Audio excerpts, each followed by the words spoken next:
கர்த்தருடைய பரிசுத்த நாமத்துக்கு ஸ்தோத்திரம். இந்த நாளில் கூட கர்த்தர் தாமே கொடுத்த இந்த பெரிதான கிருபைகளுக்காக நான் நன்றிகளை செலுத்துகிறேன். இன்றைக்கான வார்த்தை எசேக்கியேல் 37ஆம் அதிகாரத்தில் 4ஆம் வசனத்தை நான் வாசிக்கிறேன் பாருங்க. ಆಗ ಆತನು ನನಗೆ ಹೀಗೆ ಅಪ್ಪಣೆ ಮಾಡಿದನು, ನೀನು ಎಲುಬುಗಳ ಮೇಲೆ ಧ್ವನಿ ಎತ್ತಿ ಹರಡಿ ಅದಕ್ಕೆ ಈ ದೈವೋಕ್ತಿಗಳನ್ನು ನುಡಿ, ಒಣಗಿದ ಎಲುಬುಗಳೇ ಯೆಹೋವನ ವಾಕ್ಯವನ್ನು ಕೇಳಿರಿ.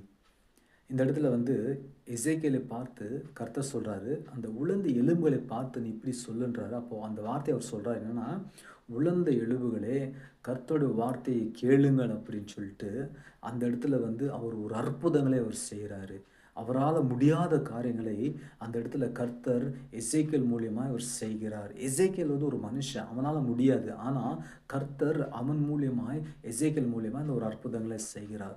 உலர்ந்த எலும்புகளுக்கு கர்த்தரோட வார்த்தை சொன்ன மாத்திரத்தில் உலர்ந்த எலும்புகளுக்கு ஜீவன் வந்தது என்று சொல்லி பார்க்கும். ஹல்லேலூயா!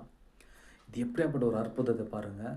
உலர்ந்த எலும்புகள், நரம்பு இல்லை, அதாவது சதைகள் இல்லை, சரீரம் இல்லை, வெறும் எலும்பு தான் இருக்குது, அதுவும் மக்கி போயிட்டு இருக்கு. அந்த உலர்ந்த எலும்புகளை பார்த்து கர்த்தர் சொல்லுகிறார், எசேக்கியேல் மூலியமாய் ஜீவன் வரும்படியாய் கட்டளை கொடுக்கிறார். கர்த்தரோட வார்த்தைகள் அங்கே நிறைவேறுகிறது. ஹல்லேலூயா!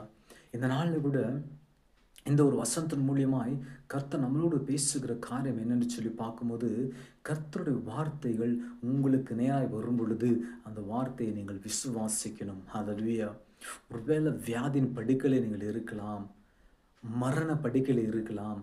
ஆண்டவர் இன்றைக்கு உங்களோட வியாதியிலிருந்து ஒரு பரிபூர்ணமான விடுதலை கொடுக்க அவர் சித்தமாக இருக்கிறார், அவர் விருப்பமாக இருக்கிறார். ஒருவேளை இந்த வீடியோ பார்த்து கொண்டு இருக்கிற நீங்கள் வியாதியின் படுக்கையில் இருக்கலாம், வியாதி நிமித்தமாய் நீங்கள் சமாதானத்தை இழந்திருக்கலாம், வியாதி நிமித்தமாய் நீங்கள் பணத்தை இழந்திருக்கலாம், வியாதி நிமித்தமாய் நீங்கள் குடும்பத்தை இழந்திருக்கலாம், வியாதி நிமித்தமாய் நீங்கள் சொந்தங்கள் பந்தங்கள் எல்லாம் இழந்து இன்றைக்கு தனிமையில் இருக்கலாம். அந்த வியாதி நிமித்தமாய் உங்களுக்குள்ள ஒரு சமாதானம் இல்லை.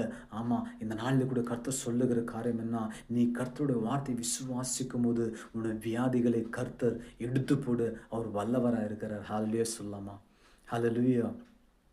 இந்த நாளில் கூட விசுவாசிங்க, கர்த்தர் என்னோட வியாதியை கர்த்தர் என்னுடைய வியாதியை நீக்கி போடுவார், கர்த்தர் என்னோட வியாதியிலேருந்து எனக்கு ஒரு பரிபூர்ணமான விடுதலை கொடுப்பார் என்று சொல்லி நீங்கள் விசுவாசிக்கும் போது நிச்சயமாக கர்த்தர் உங்களுடைய வியாதியிலேருந்து ஒரு பரிபூர்ணமான விடுதலை கொடுக்க அவர் வல்லவராக இருக்கிறார். கர்த்தர் இந்த நாளில் கூட கொடுக்குற வார்த்தை என்னன்னா, அவரோட வார்த்தையை விசுவாசிங்க, அவரோட வார்த்தையை விசுவாசிங்க. வேதத்தின் மூலியமாய் அவர் பேசும்போது அந்த காரியத்தை விசுவாசிக்கும் போது